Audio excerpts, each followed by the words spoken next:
것들의 증거니. 우리 한번 같이 외워볼까요? 시작. 믿음은 바라는 것들의 실상이요 보이지 않는 것들의 증거니. 아멘. 오늘은 제목이 성경은 논리적 설명이 가능한가입니다. 이 강도 저예요. 여러분들은 목사님의 답을 기다리시겠지만, 자, 1강 제목이 뭐였었죠? 네, 성경은 하나님의 계시인가.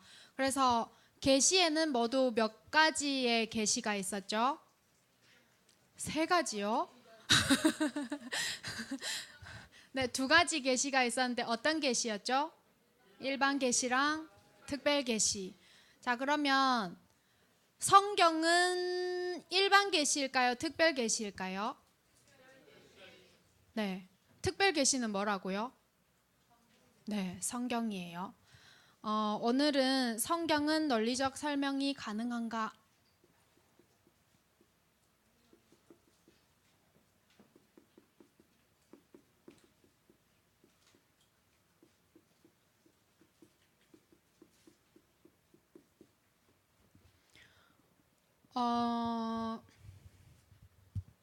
지난주에 두 분, 한 분은 청년이고 한 분은 우리 권사님인데, 제가 제일 마지막에 선취라는 단어를 이야기했었는데 성취가 아니고 선취예요.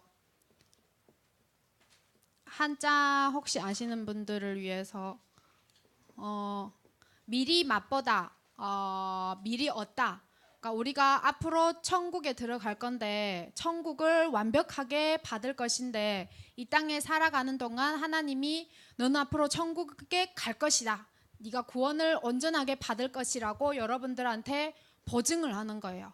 그래서 이 땅에 사는 동안 미리 천국을 맛보는 거예요. 성취가 아니고 선취예요. 이거는 지난주에 했던 것이고, 그리고 오늘은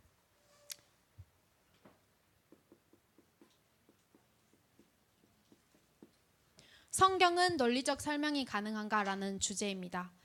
요즘 교회에 우리 교회가 아니고 전체적인 교회에 이런 흐름이 있어요. 특정한 사람이 말한 말이 성경 말씀보다 더 권위를 가지는 그런 현상이 나타나고 있어요. 예를 들어서 어느 대형 교회 목사님이나 어떤 교단의 이제 교회의 정치적 힘이 엄청 센 목사님이 말 한마디 하면 그 말로 성경을 해석을 해요. 그리고 어떤 정치인이 어떤 막 정치적인 이런 전략을 내놓았어요. 그러면 목사님들이 이 정치인 말 한마디를 옹호하는 근거로 성경 구절을 막 갖다 대요. 이제 그 정치인 말에 비슷한 의미를 가진 성경 구절을 찾아가지고 이제 증명을 해주는 거죠. 그 정치인이 하는 말이 맞다. 결국은 그 정치인을 밀어주라 이 뜻인데, 지난주에 말했던 중세시기랑 사실 똑같은 현상인 거죠. 이런 것도 다. 자, 이런 것 보고 권위나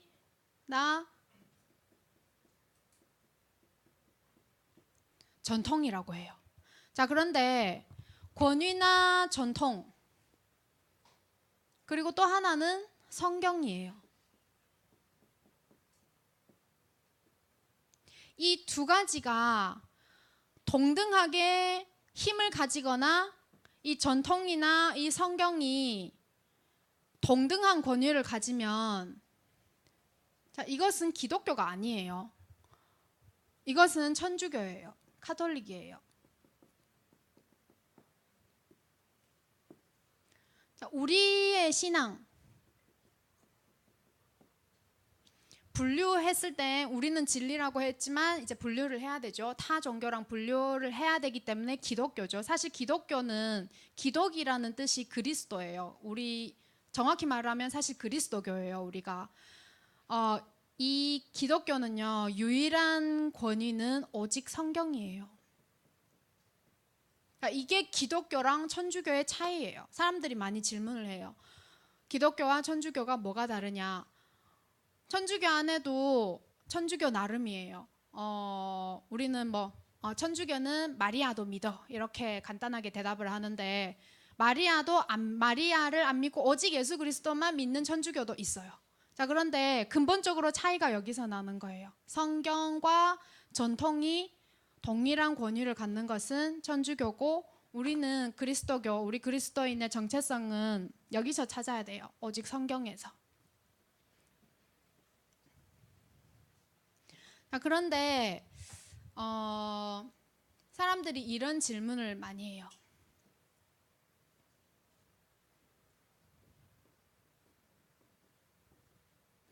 이성과 신앙은 대립되나요?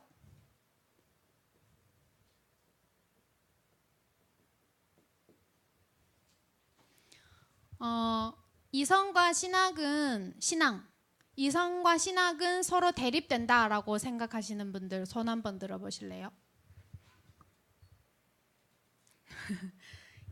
이성과 신앙은 전혀 충돌하지 않는다라고 생각하시는 분들. 네, 한 분. 그럼 나머지 분들은요? 잘 모르시나요? 잘 모르시죠? 요즘 사람들은 이제 성경을 가지고 이런 질문도 많이 해요. 목사님, 지구 나이가 얼마나 됐을까요? 창세기, 연대기 추정은 어떻게? 다 지금 제가 우리 가스펠 교회에서 받은 질문들이에요. 사무엘 상하 쓰여진 연대기는 정확히 언제일까요? 사복음서 도대체 어떤 복음서가 먼저 쓰여졌을까요? 자, 이런 질문들이 다 좋은 질문들이에요. 여러분들은 신앙생활할 때 질문과 고민이 많아야 돼요.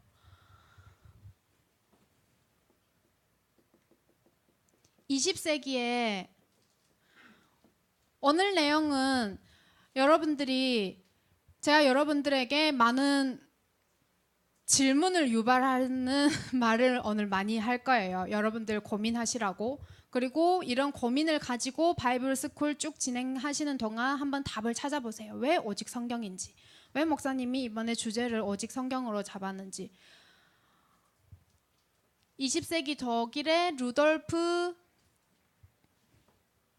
불트만, 우리 전도사님들은 아마 학교에서 이 사람에 대해서 공부를 많이 했을 거예요.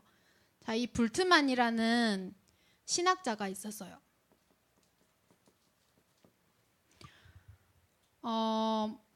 여러분들은 신학하고 전혀 상관이 없는 사람이죠, 삶에서는. 그래서 좀 생소할 수도 있는데 신학계에서는 되게 유명한 사람이에요. 전체 신학계를 엄청 흔들었던 사람인데, 이 사람이 비신화화라는 단어를 탁 어느 날 내밀었어요.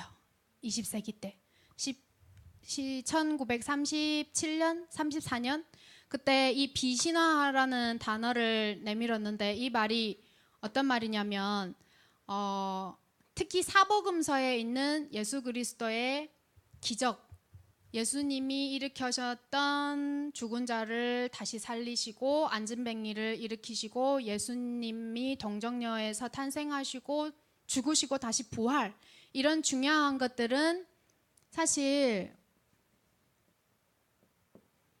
제거를 해야 된다라고 했어요. 왜냐하면 제가 지난주에 설명을 드렸는데, 근데 이 사람의 출발점은 나쁘지가 않았어요. 왜냐하면 우리가 전도를 하려면 불신자들하고 할 말이 있어야 되지 않냐, 접촉점이 있어야 되지 않냐. 그 불신자들을 설득시키려면 성경의 신화적인 요소들은 다 제거해야 된다. 지금 시대는 17세기, 18세기 이후의 시대는 이성의 세기이기 때문에 논리적 사고를 생각하는 사유를 가진 사람들과 우리가 복음을 전하려면 이 작업을 해야 된다라는 말을 했어요. 그래서 나온 게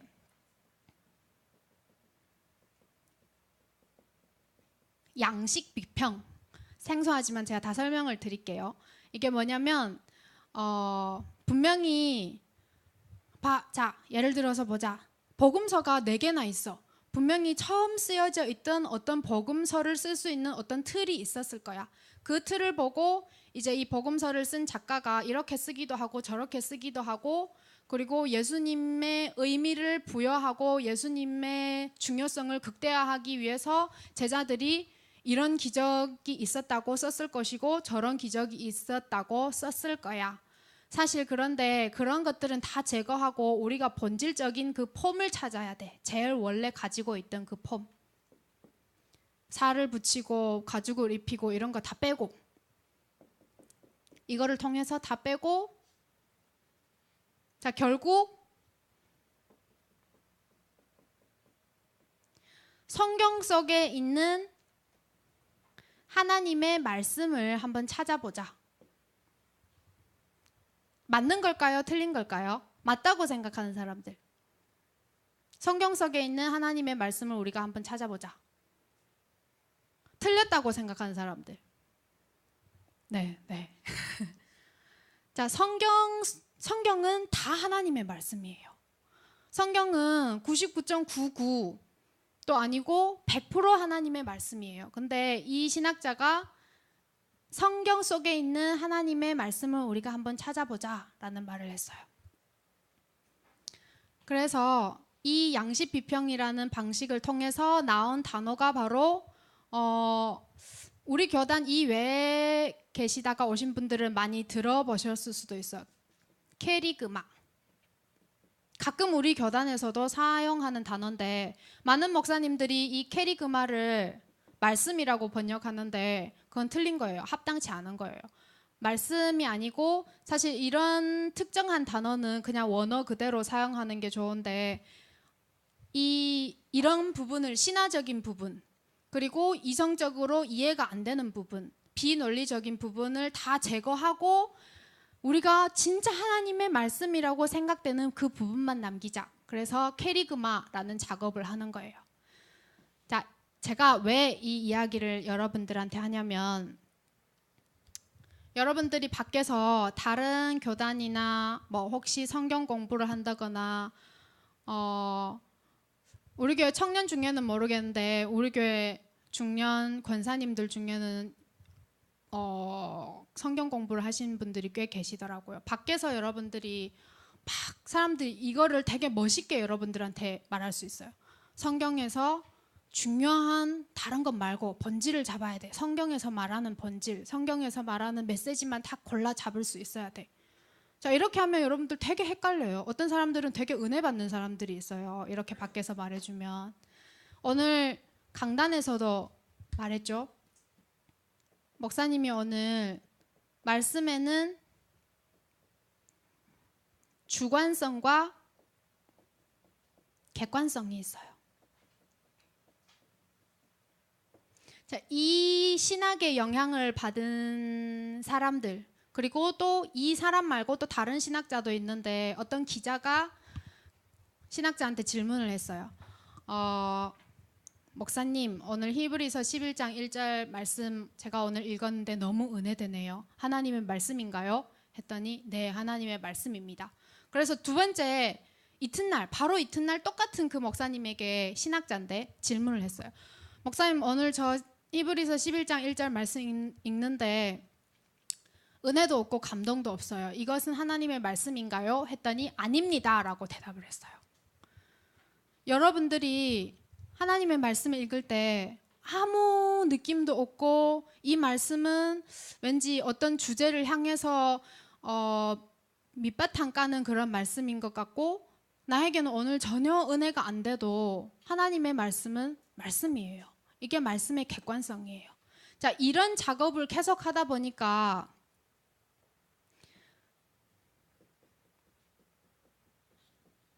성경은 더 이상 우리 신앙의 유일한 근거, 우리 신앙의 유일한 기준이 아니고요. 여러분들이 성경을 볼 때 보는 눈이 달라져요. 이 말씀 도대체 맞는 거야? 조금 더 성경 공부 밖에서 조금 하거나 책을 조금 많이 본 사람들, 신앙서적 조금 본 사람들은 간혹가다 이렇게 저한테 질문해요. 목사님, 이 성경 잘못 번역된 거 아니에요? 이렇게 물어보시는 분들도 있어요. 목사님, 이거는 좀 잘못된 것 같아요. 자, 이렇게 성도들한테까지 실제적으로 영향이 많이 가요. 여러분들하고 먼 이야기 같지만 사실 되게 가까운 이야기들이에요. 우리 교회에서도 일어나고 있고 지금 모든 교회에서 이런 경향들이 많이 일어나고 있어요.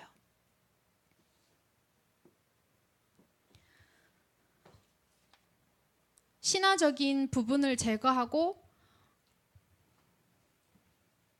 제가 지난주에 그랬죠. 근데 신학교에서도 이 작업을 해서 논문을 써서 패스를 받아야 돼요. 어떤 성경 구절, 예를 들어서 창세기 1장 1절부터 6절에 대한 많은 자료를 수집하고 분석하고, 그래서 심지어 맞다 틀리다, 이거는 성경적인가 비성경적인가, 하나님의 말씀이 맞는가, 과학적 논리로 증명될 수 있는가, 고고학적 논리로 서포트 될 수 있는가, 그러면 얼마나 우리가 변증할 수 있는가. 자, 저도 지금 신학교에서 배우는 것 중에, 지금 신학교는 아니지만 그 전에 이런 내용으로 수업을 진행하고 있어요. 자, 그러면 목사님들이 신학교에서 그렇게 배웠기 때문에 당연히 설교 속에 은연중에 여러분들한테 그런 신앙을 가르치겠죠. 자, 그런데 지금 이거하고는 다른 거예요. 그런데 여러분들도 당연히 이런 질문이 있을 수도 있어요. 그렇기 때문에 여러분들이 그냥 성경을 안 보고 어떤 특정 목사님이나 아니면 지금 엄청 유명한 목사님의 설교를 듣고 그것만 막 따라가면 안 돼요. 여러분들이 성경을 보고 말씀으로 확인을 하고 질문을 하고 고민을 해야 돼요. 진짜 신앙생활을 해야 되잖아요. 우리 진짜 구원받고 천국 가야 되잖아요. 맞죠? 맞나요? 네.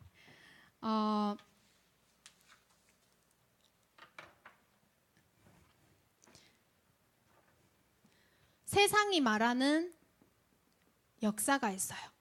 세상에 말하는 이 인류의 역사인데, 역사를 인류의 역사라고도 말하고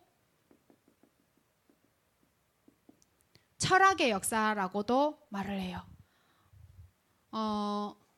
이거를 다른 말로 바꾸면 이성의 역사예요. 우리가 지금, 우리는 헬라 철학의 영향을 많이 받고 있어요. 서구 철학, 헬라 철학의 영향을 많이 받고 있는데, 자, 철학이라고 얘기하면 여러분들이 조금 싫을 수도 있는데, 여러분들이 이거를 잘 들으셔야 돼요.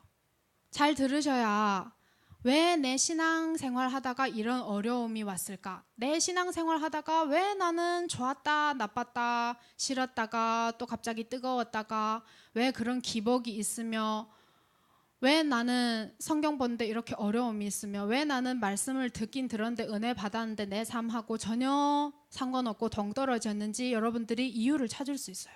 여러분들이 잘 듣기를 바랍니다. 이 이성의 역사는 되게 유명한 철학자가 있죠.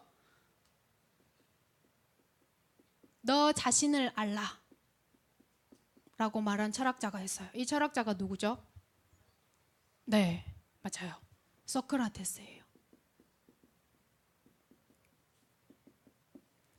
소크라테스가 너 자신을 알라 라고 말했는데, 많은 우리가 학교에서 공부를 배울 때도, 특히 철학을 공부하는 사람들은 이성의 역사가 여기서 이제 시작이 됐다라고 이렇게 탁 선을 긋는 사람들도 있어요. 자, 그런데 우리는 이 훨씬 전에 이미 사람의 이성사는 시작이 되었어요. 그게 어디냐면 우리는 창세기 3장에서 찾아요. 하나님이 제가 지난주에 이 그림을 그렸었죠. 하나님과 사람과 세상이에요. 근데 사단이 네가 하나님 되면 안 돼? 라고 유혹을 해요. 네가 하나님 자리로 올라가. 그리고 사람은 하나님 자리로 결국 올라가죠.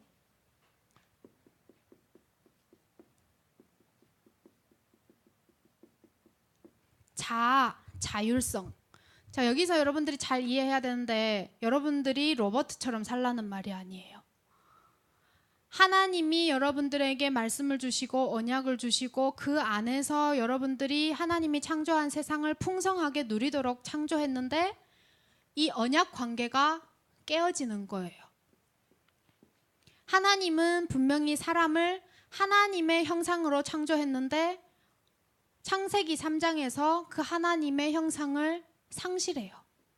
그때부터 사람에게는 불안도 찾아오고 수치도 찾아오고 나뭇잎으로 자신을 가렸죠. 사단이 유혹할 때 교만함도 찾아오고 그때부터 가정도 깨어지고 이 세상과의 관계도 깨어지고 만물과의 관계도 깨어지고 모든 관계가 그때부터 다 깨어져요. 자, 이거를 말하는 거예요. 자, 그리고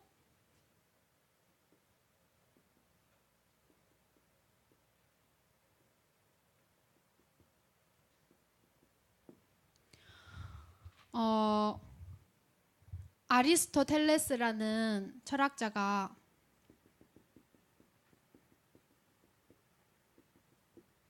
호모사피엔스라는 단어도 말을 했어요. 사람은 지성적인 존재다. 지성적인 존재가 사람이다.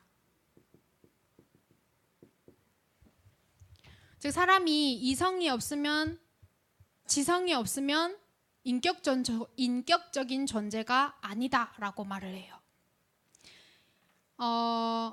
소크라테스가 너 자신을 알라 이 뜻은 이전에는 사람들이 자연 만물에서 이제 진리를 추구하고 또 나 자신을 알려고 했어요.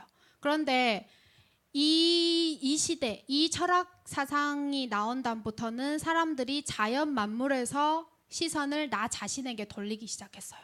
자, 그리고 아리스토텔레스 여기까지 왔을 때는 인간 스스로 진리를 탐구할 수 있고 인간 스스로가 진리를 탐구할 수 있는 완벽한 능력과 완벽한 힘을 가진 그런 존재다라고 말을 해요.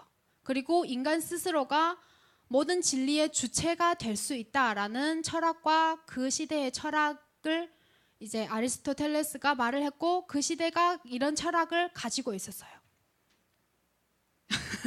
점점 이제 눈빛이 처음에 엄청 똘망똘망해졌는데 자, 여러분들이 정확히 몰라도 돼요.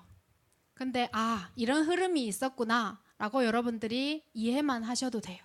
자, 그리고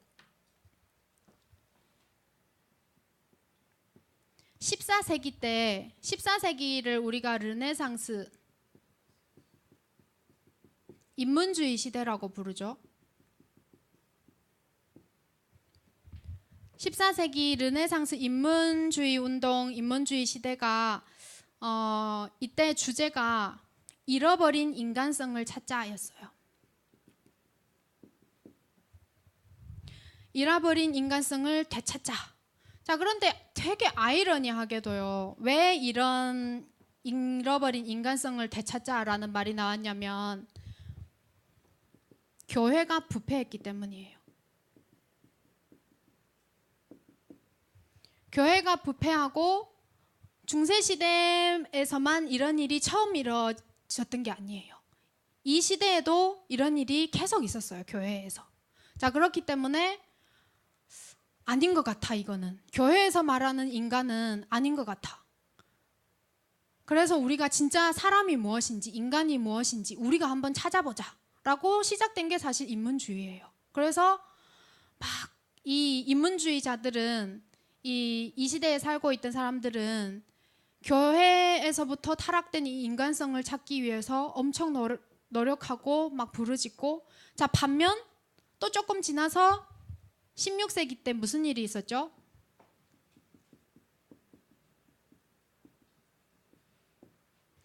이거를 너무 찾다 보니까 사람들이 신앙을 잃어버렸어요. 그래서 우리가 또 그 잃어버린 신앙을 되찾자 해서 일어난 것이 종교개혁이에요. 자, 그리고 18세기 보고 우리는 이성의 세기라고 불러요. 사람의 지성과 이성과 모든 인문학과 그때 예술과 모든 것이 제일 최고조로 발달했던 시기예요. 반대로 이때 기독교의 힘과 기독교의 신학과 기독교의 정체성이 가장 약화됐던 시기예요. 이 시기는.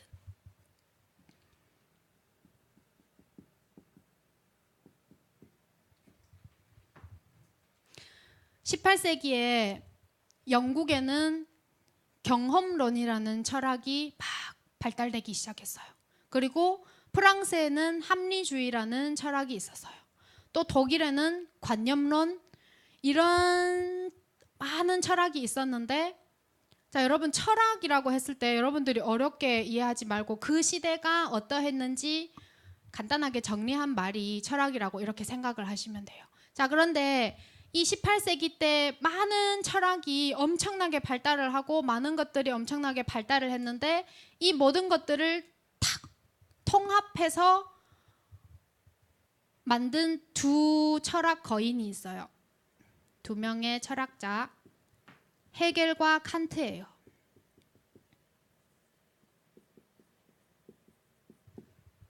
이 헤겔과 칸트라는 이 철학자가 18세기 그리고 그 이전부터 얻은 철학들을 다 통합을 했어요. 그래서 철학의 두 거장라고 우리가 이제 이 사람들을 이렇게 평가를 하는데,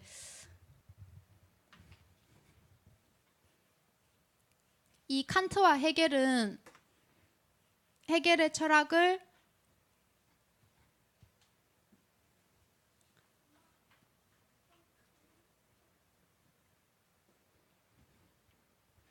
핵심은 이거예요. 인과율이에요. 인, 원인이라는 인이고 과는 결과라는 거예요. 모든 거에는 인과율이 있다고 해요. 이 인과율에 맞지 않는 것은 비합리적이고 비논리적인 거예요. 인과율에 따라서 사고할 줄 아는 존재가 사람이다라고 말을 해요. 계속 사람에 대한 정의이죠. 결국 철학이. 철학적 질문이 이거잖아요. 나는 누구인가? 나는 어디로 가는가? 어디에서부터 와서 어디로 가는가? 자, 이게 인간의 본질이라고 해요. 이것이 인과율적인 사고를 할 수 있는, 그리고 이것이 인격이라고도 말을 해요. 그리고 이성이라는 걸 통해서 세상을 파악한다고 해요. 이성은 세상을 파악하는 원리라고 해요.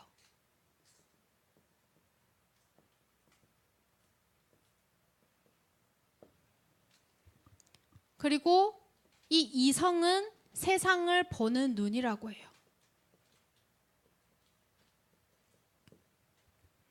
아무 상관없는 것 같지만 세상이 이렇게 흘렀고 역사가 이렇게 흘렀고 우리는 이런 세상에 살고 있고 이런 역사를 통해서 우리 조상이 살았고 나도 모르는 사이에 여러분들이 내가 철학을 아무리 모른다고 해도 우리는 이런 세상의 흐름 속에 살고 있고 우리도 모르는 사이에 이런 철학이 나의 생각 속에, 나의 원칙 속에, 나의 성격 속에, 나의 이념 속에, 나의 사상 속에 딱 자리 잡고 있어요.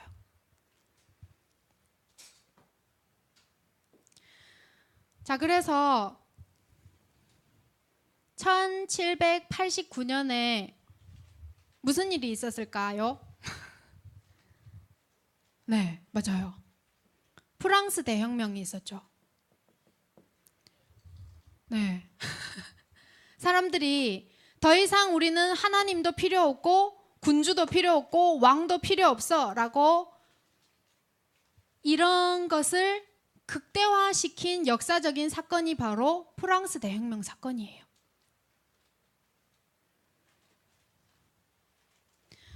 자, 반대로 이거는 인간의 역사가 이렇게 흐르고 있어요.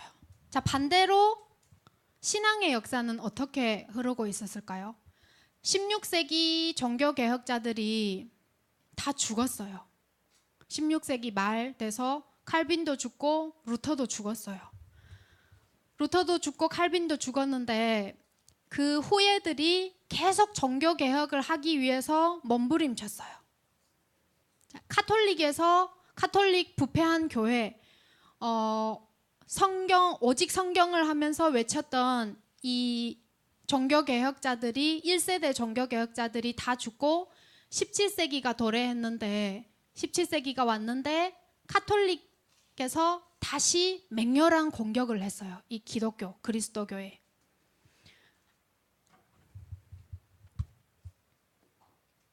그래서 17세기 종교개혁자의 후예들, 종교개혁 후예들이 어떤 작업을 했냐면요.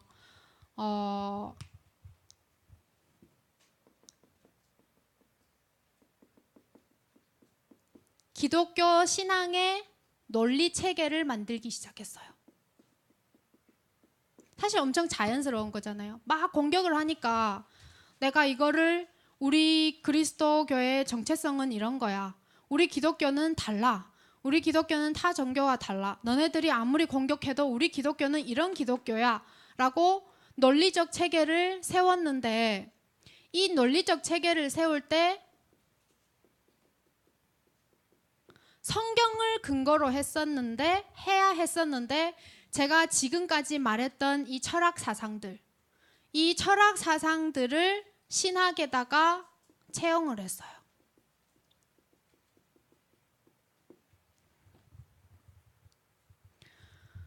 자, 왜 우리 지금 이런 말 자주 하잖아요. 사람들이 랩넌트 대회 가면 어떤 랩넌트들이 이런 포럼을 해요. 아, 지금 이 메시지가 머리까지 왔어요. 근데 아직 마음까지 내려오지 않았어요. 이렇게 말하는 애들이 있어요. 저 매일 기도 수첩 하는데 오늘의 말씀, 오늘의 기도, 오늘의 전도 하는데 엄마가 랩넌트 대회 가라고 해서 랩넌트 대회 왔어요. 오늘 말씀 분명히 들었고 은혜 받았는데 월요일도 되지 않았는데 교회에 나서는 순간 말씀이 저랑 아무 상관이 없어요. 사실 이때부터 우리가 알고 있던 모든 세계관, 우리가 알고 있던 나의 지식, 나의 이성들이 신앙과 탁 대립을 해요. 자, 다 여기에 영향이에요. 그래서 제가 지금 여러분들한테 설명을 하고 있는 거예요. 이 논리적 체계를 세울 때 오직 성경으로부터 오는 하나님이 나에게 주시는 말씀, 하나님이 우리 사람에게 주시는 말씀, 하나님이 사람을 하나님의 형상이라고 했는데 이런 철학에서 말하는 사람에 관한 정의, 철학 사상들이 이런 것들을 가지고 기독교라는 정체성을 딱 세웠어요.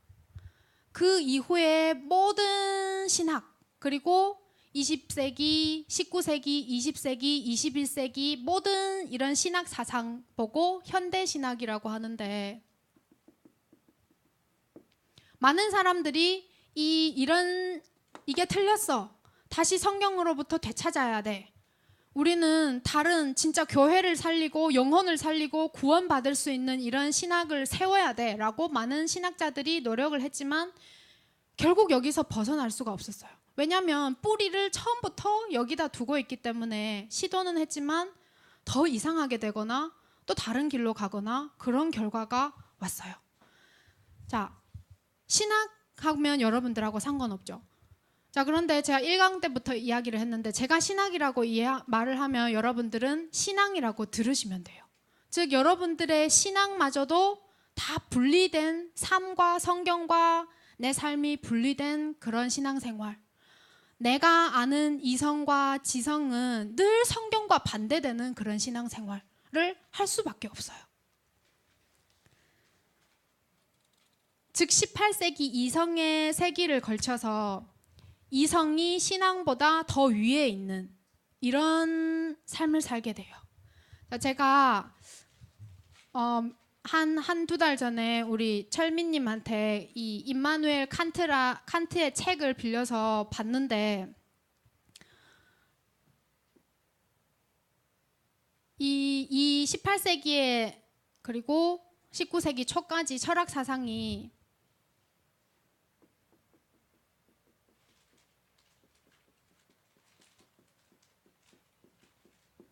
정신의 자아 발전이에요.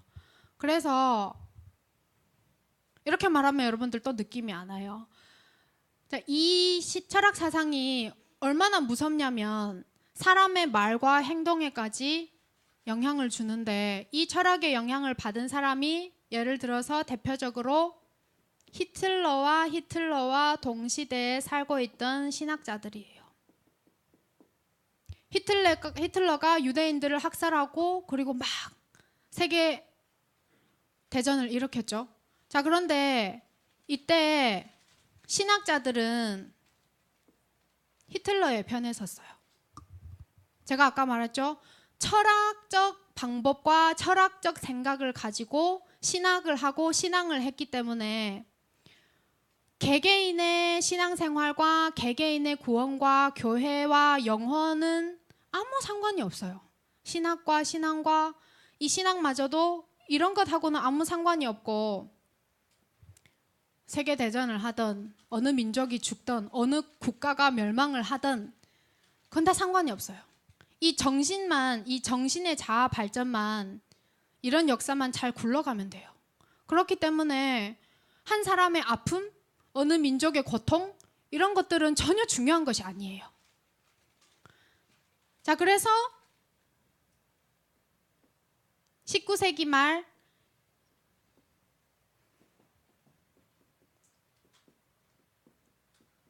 바르트라는 신학자가 나와요.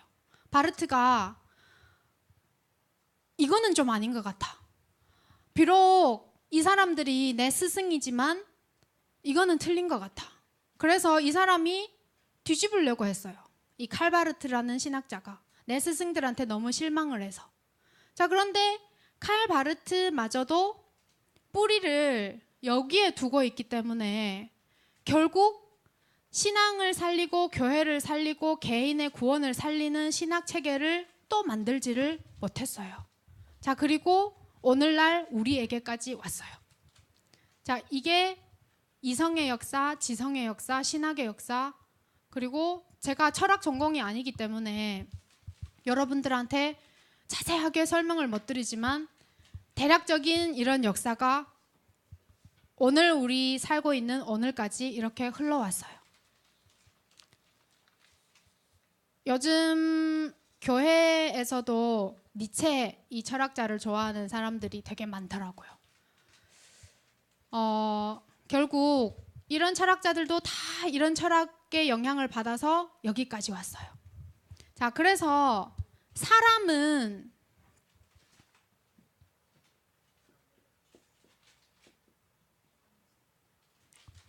여러분 사람은 뭐예요? 사람은 성경에서 뭐라고 했어요? 네, 하나님의 형상이에요. 사람은 하나님의 형상인데 이 사람은 더 이상 하나님과 관계 속에서 하나님이 하나님의 형상이라고 지었고 하나님의 형상대로 살라고 이렇게 창조했지만 더 이상 하나님의 형상을 소유한 그런 존재가 아니에요. 물론 창세기 3장 때부터 이미 시작되었지만 원래 인간은 하나님의 형상이고 어떤 영적인 특질, 다른 피조물들과 구분되는 영적인 특질을 가진 존재지만 인과율적인 이해, 논리적인 이해, 그리고 이런 철학의 영향을 받은 이런 존재로 인간이 스스로가 스스로를 정의하고 이런 역사와 이런 인문학 사상과 이런 철학 사상이 계속 흐르고 이런 시대가 계속 흘러서 오늘 우리에게까지 왔고 우리 가스펠 교회에 앉아있는 여러분들한테까지 왔어요. 더 쉽게 말하면 이런 거예요. 교회에서 황한나 목사님 같이 신학 사상도 좀 알고 성경 공부도 조금 했고 하는 사람이 교회에서 말하면 조금 더 힘이 있어요. 밖에서도 이 사람이 성공을 했어요. 사업을 조금 성공했을 수도 있고 돈을 조금 더 잘 벌 수도 있고 더 큰 집을 가졌어요. 이런 사람이 교회 와서 말 한마디를 하면 더 힘이 있어요. 목사님이 되려고 해도 한 좋은 신학교 정도 한두 개 정도 나와야 되고 신학교에서 석사 박사 정도 나와야 설교 강단에 섰을 때 사람들에게 더 설득력이 있어요. 무릎을 꿇고 기도하고 성경을 보는 것보다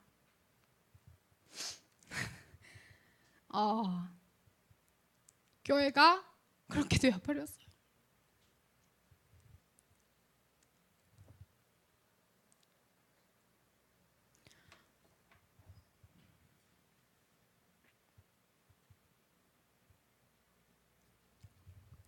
교회에서 목사님들마저 성도들을 이렇게 평가해요.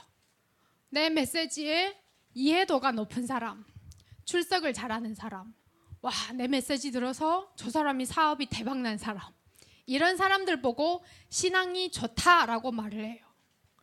자, 이런 거 할 때 여러분들 나랑 아무 상관이 없는 것 같았죠. 자, 그런데 되게 우리 삶 속에 신앙생활 속까지 교회까지 깊숙이 침투하고 있어요. 여러분들이 이 뿌리를 잘 아셔야 돼요. 나는 몰라도 돼. 저 철학 도대체 지금 황한나 목사님 뭔 소리 하고 있는 거지? 이해가 전혀 안 돼. 머리 절레절레 흔들 수도 있어요. 그런데 여러분들은 아셔야 돼요. 정확히 몰라도 이런 것들이 이렇게 왔기 때문에 지금 내가 이런 시대에 살고 있기 때문에 내가 성경 보려고 아무리 결단을 해도 성경 한 장 펼치기가 어렵구나. 자, 그러면 반대로 그럼 여러분들은 어떻게 해야 될까요?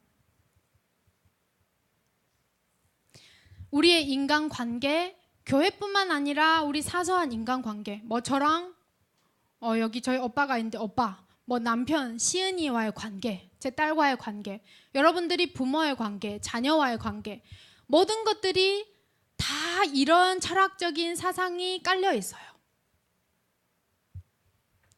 이 사회, 정치, 경제 다 여기서 시작되고 있어요. 자본주의 경제, 물신양면적인 모든 것들이 다 이런 철학의 영향을 받고 있고 교회마저 이 영향에 되게 무기력하게 변해 있어요. 또 반대로 되게 공허한 이데아의 세상, 이런 것들만 또 외치는 교회도 있어요. 의미 추구만 하고 건전한 윤리와 건전한 도덕 이런 것만 가르치는 교회도 있어요. 몇 년 전에 막 그런 추천 도서들이 많았죠. 성공지향적인 도서들, 막 사람 막 뜨겁게 만드는 그런 도서들. 그런데 교회 강단에서 목사님들도 그런 책을 가지고 설교를 해요. 성경을 가지고 설교를 하는 게 아니라 어떻게 하면 네가 더 성공을 할 수 있고 어떻게 하면 네가 더 엘리트가 될 수 있고 사람들이 이거를 들었을 때 사람들이 기분이 좋겠다 라고 하는 강단이 점점 많아지고 있어요. 자, 이성화된 세상은 성공을 복이라고 하고 교회에서도 물질이 많고 눈에 보이는 복을 받아야 성공이라고 해요. 다행히 우리 교회는 아니에요. 자, 그런데 성경은 그런 것들 보고 복이라고 하지 않았어요. 성경은 성공을 못해도 어떨 때는 복이라고 했어요. 고난을 당해도 복이라고 했어요. 우리는 성공해야 은혜라고 하지만 성경은 성공을 못해도 은혜라고 했어요. 그리고 심지어 고난을 당하라라고까지 성경에 나와 있어요. 어떤 사람들은 이렇게 톱으로 잘라서 죽었어요. 자, 그런데 하나님이 그 사람 보고 믿음의 사람이라고 했어요.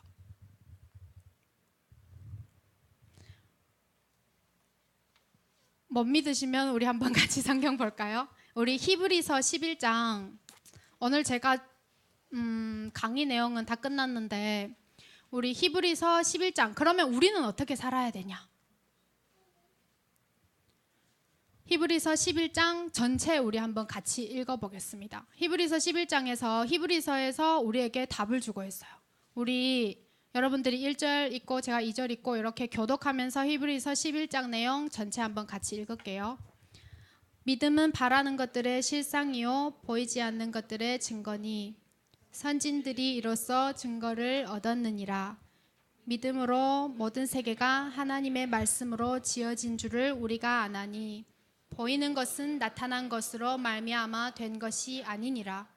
믿음으로 아벨은 가인보다 더 나은 제사를 하나님께 드림으로 의로운 자라 하시는 증거를 얻었으니 하나님이 그 예물에 대하여 증언하심이라. 그가 죽었으나 그 믿음으로써 지금도 말하느니라. 믿음으로 에녹은 죽음을 보지 않고 옮겨졌으니 하나님이 그를 옮기심으로 다시 보이지 아니하였느니라. 그는 옮겨지기 전에 하나님을 받았느니라. 믿음이 없이는 하나님을 기쁘시게 하지 못하신 하나님께 나아가는 자는 반드시 그가 계신 것과 또한 그가 자기를 찾는 자들에게 상 주시는 이심을 믿어야 할지니라.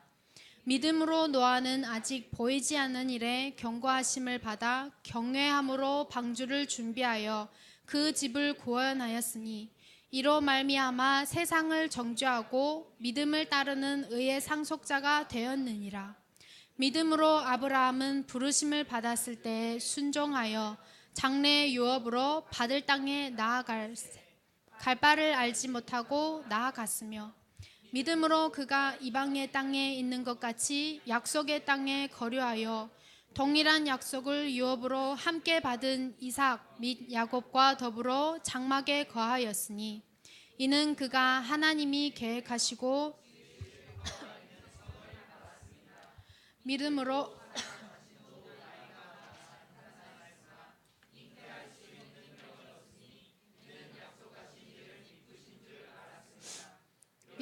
죽은 자와 같은 한 사람으로 말미암아 하늘의 허다한 별과 또 해변의 무수한 모래와 같이 많은 후손이 생육하였느니라. 이 사람들은 다 믿음을 따라 죽었으며 약속을 받지 못하였으되 그것들을 멀리서 보고 환영하며 또 땅에서는 외국인과 나그네임을 증언하였으니 그들이 이같이 말하는 것은 자기들이 본향 찾는 자임을 나타냄이라. 그들이 나온 바 본향을 생각하였더라면 돌아갈 기회가 그들이 이제는 더 나은 본향을 사모하니 곧 하늘에 있는 것이라. 이러므로 하나님이 그들의 하나님이라 일컬음 받으심을 부끄러워하지 아니하시고 그들을 위하여 한 성을 예비하셨느니라. 아브라함은 시험을 받을 때에 믿음으로 이삭을 드렸으니 그는 약속들을 받은 자로 돼 그 외아들을 드렸느니라. 그에게 이미 말씀하시기를 내 자손이라 칭할 자는 이삭으로 말미암으리라 하셨으니 그가 하나님이 능히 이삭을 죽은 자 가운데서 다시 살리실 줄로 생각한지라. 비유컨대 그를 죽은 자 가운데서 도로 받는 것이니라. 믿음으로 이삭은 장차 있을 일에 대하여 야곱과 에서에게 축복하였으며 믿음으로 야곱은 죽을 때 요셉의 각 아들에게 축복하고 그 지팡이 머리에 의지하여 경배하였으며 믿음으로 요셉은 임종시에 이스라엘 자손들이 떠날 것을 말하고 또 자기 뼈를 위하여 명하였으며 믿음으로 모세가 낳았을 때 그 부모가 아름다운 아이임을 보고 석 달 동안 숨겨 왕의 명령을 무서워하지 아니하였으며 믿음으로 모세는 장성하여 바로의 공주의 아들이라 칭함받기를 거절하고 도리어 하나님의 백성과 함께 고난받기를 잠시 죄악의 낙을 누리는 것보다 더 좋아하고 그리스도를 위하여 받는 수모를 애굽의 모든 보화보다 더 큰 재물로 여겼으니 이는 상 주심을 바라봄이라. 믿음으로 애굽을 떠나 왕의 노함을 무서워하지 아니하고 곧 보이지 아니하는 자를 보는 것 같이 하여 참았으며 믿음으로 유월절과 피 뿌리는 예식을 정하였으니 멸하는 자로 그들을 건드리지 않게 하려 한 것이며 믿음으로 그들은 홍해를 육지같이 건넜으나 애굽 사람들은 이것을 시험하다가 빠져 죽었으며 믿음으로 7일 동안 여리고를 도니 성이 무너졌으며 믿음으로 기생 라합은 정탐꾼을 평안히 영접하였으므로 순종하지 아니한 자와 함께 멸망하지 아니하였도다. 내가 무슨 말을 더하리요? 기드온, 입다, 다윗 및 사무엘과 선지자들의 일을 말하려면 내게 시간이 부족하리로다. 그들은 믿음으로 나라들을 이기기도 하며 의를 행하기도 하며 약속을 받기도 하며 사자들의 입을 막기도 하며 불의 세력을 멸하기도 하며 칼날을 피하기도 하며 연약한 가운데서 강하게 되기도 하며 전쟁에 용감하게 되어 이방 사람들의 진을 물리치기도 하며 여자들은 자기의 죽은 자들을 부활로 받아들이기도 하며 또 어떤 이들은 더 좋은 부활을 얻고자 하여 심한 고문을 받되 구차히 풀려나기를 원하지 아니었으며 또 어떤 이들은 조롱과 채찍질뿐만 아니라 결박과 옥에 갇히는 시련도 받았으며 돌로 치는 것과 톱으로 켜는 것과 시험과 칼로 죽임을 당하고 양과 염소의 가죽을 입고 유리하여 궁핍과 환난과 학대를 받았으니 이런 사람은 세상이 감당하지 못하느니라. 그들은 광야와 산과 토굴에 유리하였느니라. 이 사람들은 다 믿음으로 말미암아 증거를 받았으나 약속된 것을 받지 못하였으니 이는 하나님이 우리를 위하여 더 좋은 것을 예비하였은즉 우리가 아니면 그들로 온전함을 이루지 못하게 하려 하심이라. 아멘.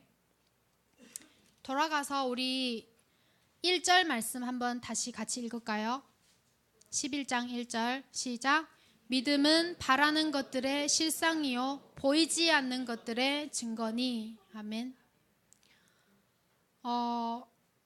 11장에서 계속 우리에게 믿음이 무엇이다. 믿음의 사람들은 이러했다. 그런데 이 사람들 보면요. 우리가 생각하는 이 세상이 우리에게 말하는 철학이 말하는 성공한 사람, 인과율적으로 합당한 사람, 논리적으로 맞는 사람, 합리적인 사람이 믿음의 사람이다, 복받은 사람이다 라고 성경에는 그렇게 말하지 않았어요. 믿음의 사람은 어떠하였는지 방금 우리가 히브리서 11장 말씀을 보고 읽었어요.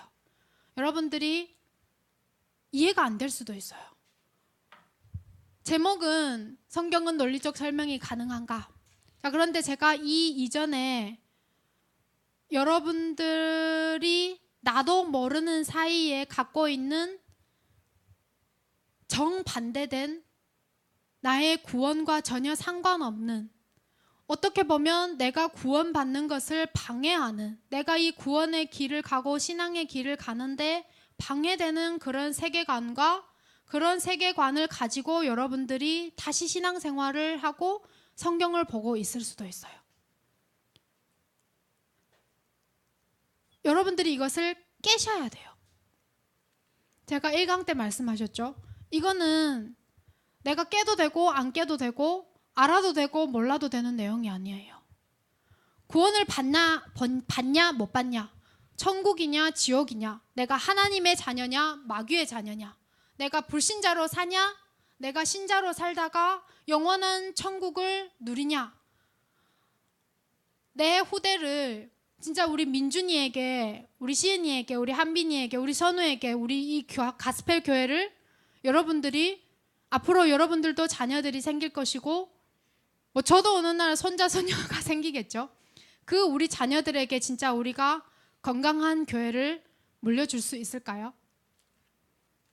내 자녀가 살아가고 이렇게 신앙생활 하기가 어려운 세상에 우리가 살고 있는데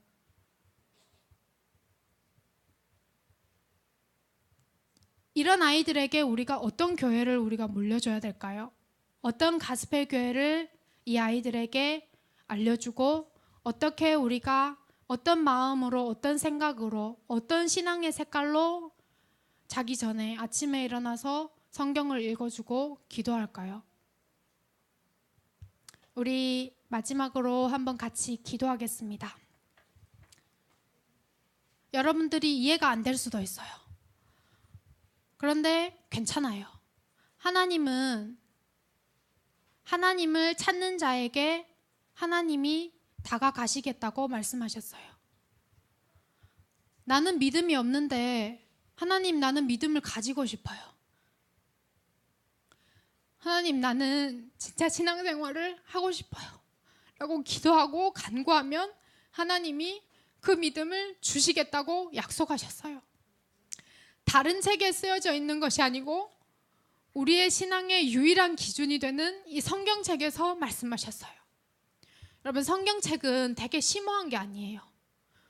지혜서나 예를 들어서 시편, 잠언, 전도서 같은 데 보면 여러분들이 어떻게 살아야 하는지 되게 구체적으로 알려준 것도 있어요. 일단 여러분들이 그러면 성경을 봐야겠죠. 보면 여러분들에게 은혜가 임하고 감동이 있고 평안이 임할 거예요.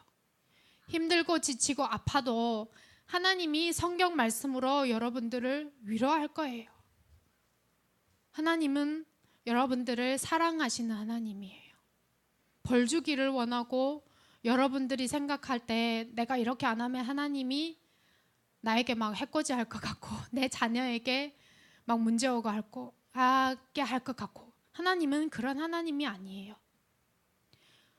나를 너무 사랑하고 여러분들을 너무 사랑하고 가스펠 교회를 너무 사랑해서 사람의 몸을 입고 이 땅에 오셔서 채찍질을 당하고 침뱉음을 당하고 십자가에서 죽으셨어요. 그 예수 그리스도의 사랑이 이 성경책에 기록되어 있어요.